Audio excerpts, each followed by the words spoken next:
আচ্ছা, ছাত্র জীবনে বিয়ে ও পড়াশোনা কিভাবে মেনটেন করবো, ইবাদতে মনোযোগ এবং আগ্রহ বাড়ানোর উপায় কি?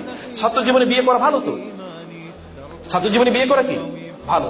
তাইলে আপনার 2 নম্বরই কাজে সময় ব্যয় হবে না। তখন আপনি বউয়ের দিকে তাকিয়ে থাকবেন, আপনার বউ আপনার দিকে তাকিয়ে থাকবে, দুইজনে ইবাদত করতেছেন, তাকানো ইবাদত। এবং আপনি তখন আরেকজনের জন্য ফুল নিয়ে যাবেন, কষ্ট করে দাঁড়িয়ে থাকবেন, এতে আপনার গুনাহ হচ্ছে, কবিরা গুনাহ হচ্ছে। আর আপনার ওয়াইফের জন্য আপনি ফুল নিয়ে গেলেন, এটাও আপনার জন্য সওয়াব হয়ে যাবে।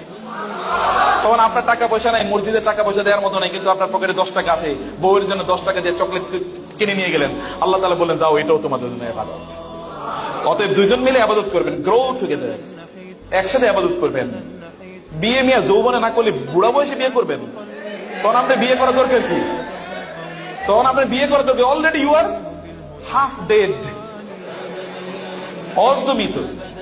রাসূল বলেছেন তুমি যৌবনে বিয়ে করো, তাহলে তোমরা কি উভয়ে আনন্দ ফুর্তি করতে পারবে, এটা তো আনন্দের বয়স।